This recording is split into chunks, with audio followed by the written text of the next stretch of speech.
Hello students, welcome Sunrise online classes. Now class 5th students,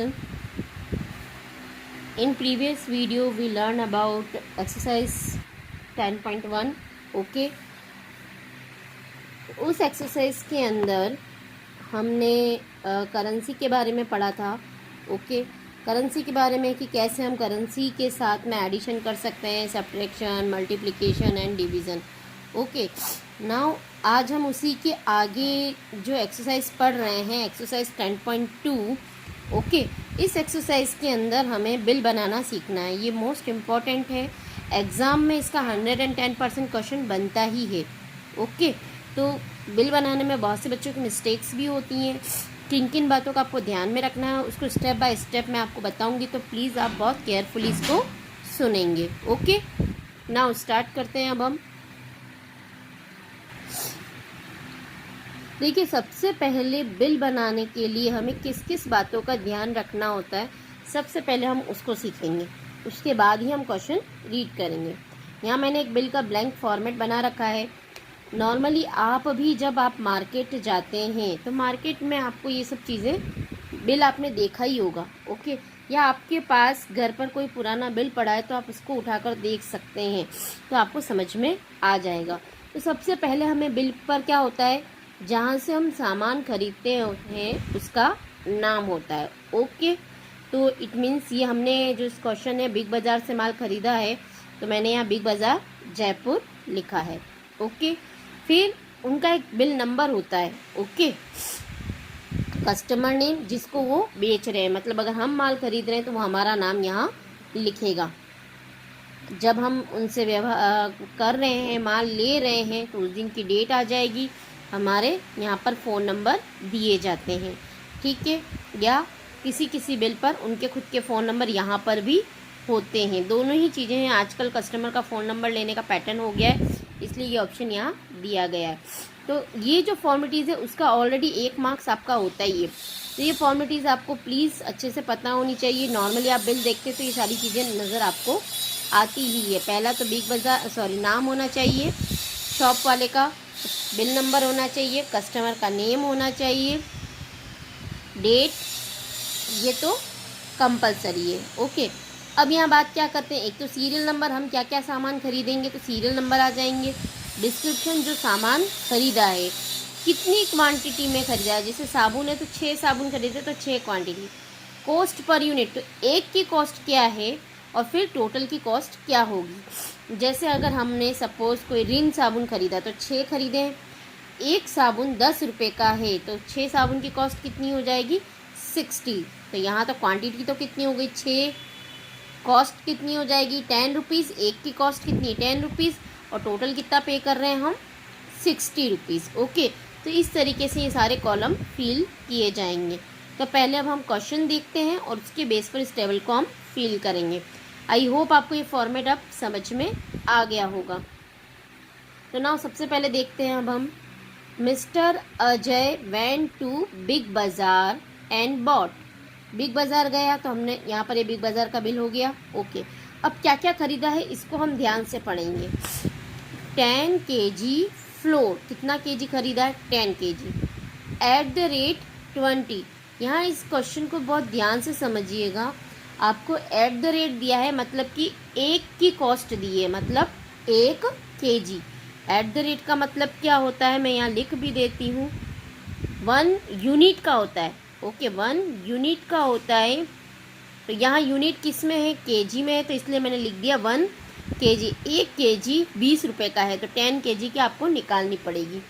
उसी तरह 5 kg की cost कितनी दे रखी है, 5 kg rice eight the rate ₹35 kg, मतलब 1 किलो राइस 35 रुपीज़ का है. Okay, sugar eight the rate ₹25. Okay, sugar का यहाँ पर लिखना रह गया है, शुगर कितनी खरीदी उसने, 3 kg. ओके, कितनी खरीदी है, 3 kg. फिर है 500 ग्राम butter eight the rate ₹86. Okay, यहाँ एट द रेट दिखिए तो इसको ध्यान से समझिएगा, ये भी आपका 1 kg का है बट खरीदा उसने आधा ही है। ओके, कैसे करेंगे वो मैं क्वेश्चन में बताऊंगी। फिर 6 pieces shop eight the rate 30, एक पीस सॉप जो है वो है 30 रुपीज़ का। एंड 2 ट्यूब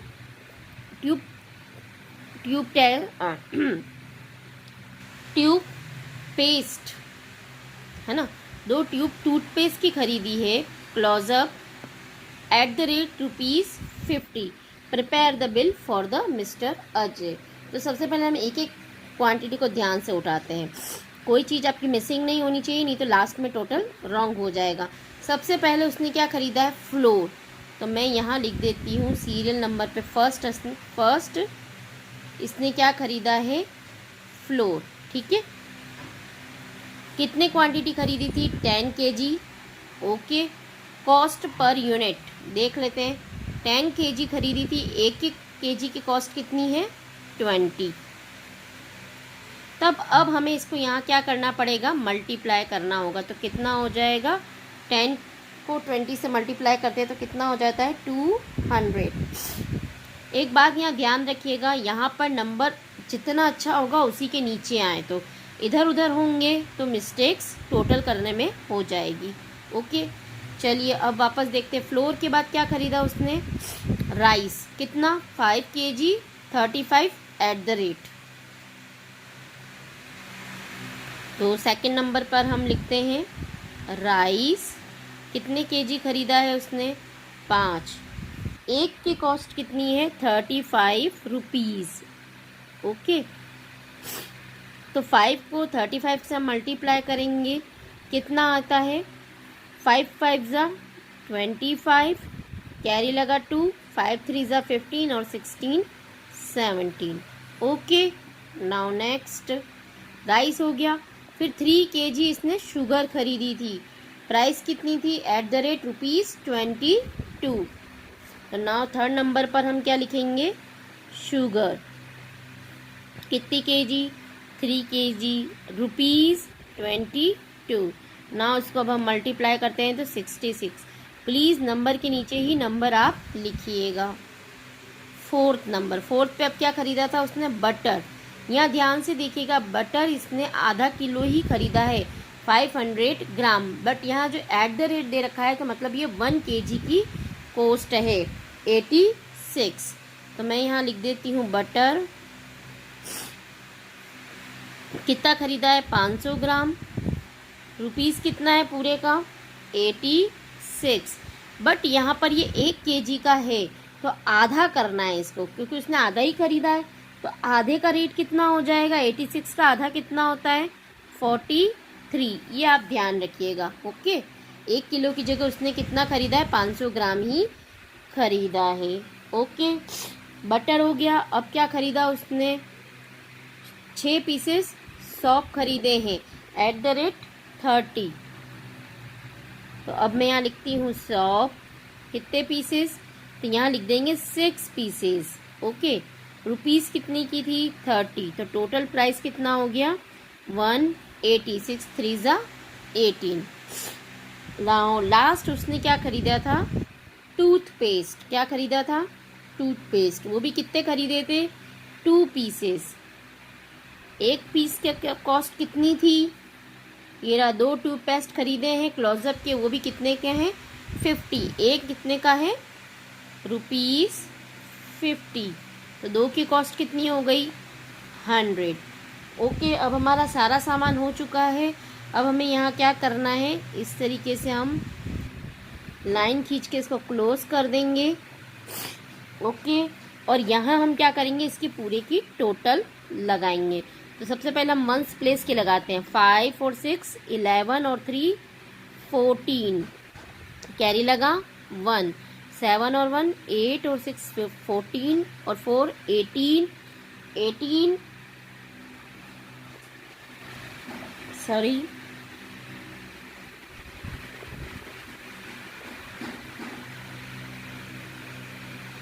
ओके सही है, 7 और 6 13 13 और 14 और 4 18 और 26। 6, कैरी लगा 2, 2 और 2 4 और 5 6 और 7। ओके ओके, तो हमारा टोटल एक्सपेंसेस कितना हुआ है, 764 का हुआ है। ओके, इस तरीके से आपका ये पूरा बिल बनेगा। नाउ क्वेश्चन नंबर 3 देखते हैं अब हम। Manu purchase some item from Mamta general store, Mahavir Nagar, Karauli, but there are some mistake in the bill given to Manu, identify and rectify the error. Okay, तो सबसे पहले देखिए यहाँ फॉर्मेलिटीज़ देख लेते हैं। इसमें डेट नहीं दे रखी थी तो मन से हम लगा सकते हैं। ओके, यहाँ पर बिल नंबर दिया है, नाम दिया है, एड्रेस दिया है। ओके, बट अब इस बिल में कुछ एरर है, हमें वो आइडेंटिफाई करनी है। ओके, तो सबसे पहले देखते हैं कि इन्होंने क्या क्या ख़रीदा है, इसी बिल में हमें देखना है। तो सबसे पहले उन्होंने क्या खरीदी, कैंडल। ओके, तो कैंडल का हम देखते हैं 3 पैकेट्स हैं, तो मल्टीप्लाई करके देख लेते हैं क्या ये सही है या गलत। ओके, तो 3 को 5 से मल्टीप्लाई किया, 3 5 जा 15, कैरी लगा 1, 3 2 जा 6 और 1 7, यहाँ तक तो सही है। 3 को 0 से मल्टीप्लाई किया 0 और 3 2 जा 6, इट मीन्स ये वाली तो एंट्री आपकी सही है। नेक्स्ट में देखते हैं हम शॉप। यहाँ पर एक बात ध्यान रखिएगा, यहाँ बीच में पॉइंट आ रहा है तो आप एडिशन का विशेष ध्यान रखिएगा। अगर आपने पॉइंट के नीचे पॉइंट लगाकर एडिशन नहीं किया तो आपका आंसर रॉन्ग आ जाएगा। इट मीन्स पैसे की टोटल पैसे में होगी, रुपीज़ की टोटल रुपीज़ में होगी। ओके, यहाँ पर इनमें बच्चे बहुत सारी मिस्टेक्स करते हैं, तो आपको प्लीज़ यहाँ स्पेशली ध्यान देना है, पॉइंट्स की मिस्टेक्स नहीं करनी है। अब देखते हैं शॉप। शॉप कितने का खरीदे, 5 पैकेट खरीदे हैं, एक की रेट है 40 रुपीज़ 15 पैसे। तो नाउ अब हम मल्टीप्लाई करते हैं, 5 5 जा 25, कैरी लगा 2, 5 1 जा 5 और 2 7, 5 को 0 से मल्टीप्लाई किया 0 और 5 4 जा कितना होता है 20। इट मीन्स मिस्टेक हमारी यहाँ पर है ना। यहाँ मिस्टेक क्या है, यहाँ 200 होना था और जबकि लिखा कितना है 210.75। क्या लिखा होना था आपका यहाँ पर, मैं यहाँ लिख देती हूँ 200.75 लिखा होना था, जबकि आपका ये लिखा है। तो एक मिस्टेक तो आप यहाँ पर सही करेंगे, वापस जब बिल बनाएंगे तब आपको यहाँ कितना लिखना है 200.75। और आगे चेक कर लेते हैं। शुगर खरीदिए, 4 को 33 से मल्टीप्लाई करते हैं, 4 3 जा 12, कैरी लगा 1, 4 3 जा 12 एंड 13, बिल्कुल सही है। यहाँ पैसे का कोई पार्ट नहीं था तो पॉइंट लगा के 00 लगा दिए। नाउ नेक्स्ट 2 को 50 से मल्टीप्लाई करेंगे, 55.50 से। 2 को 0 से मल्टीप्लाई किया तो 0, 2 5 जा 10, कैरी लगा 1, 2 5 जा 10 और 11, 1 कैरी लगा 1, 2 5 जा 10 और 11। इट मीन्स ये वाला भी आपका सही है, केवल मिस्टेक यहाँ हुई थी आपकी। तो अब आप इनको वापस नए सिरे से इसका एडिशन करेंगे और आपकी पीछे की बुक का जो आंसर है वो आ जाएगा। ओके, आई होप आपको ये क्वेश्चन समझ में आए होंगे। आपकी जो सबसे ज़्यादा मिस्टेक होने के चांसेस हैं वो या पॉइंट के एडिशन में है, तो ये मिस्टेक्स आपको नहीं करनी है। ओके, तो इसमें बिल का करेक्शन क्वेश्चन आपको नहीं उतारना है। ओके, नया बिल ही आपको करेक्शन वाला कॉपी में बनाना है और वापस उसकी टोटल करके पीछे से आंसर चेक करना है। आंसर शीट मैं आपको हर बार भेज ही रही हूँ। ओके, तो आपका जो होमवर्क रहेगा वो मैं बता देती हूँ एक बार इसके अंदर। एक तो एग्जाम्पल में है, डू योर सेल्फ का एग्जाम्पल नंबर 2 करना है।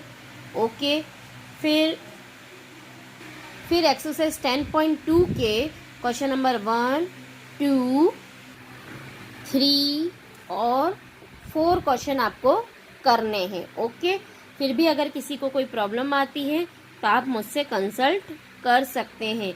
ये एक्सरसाइज बहुत इम्पोर्टेंट है, प्लीज़ स्टूडेंट्स इसको बिल्कुल भी नहीं छोड़नी है। Okay, thank you very much.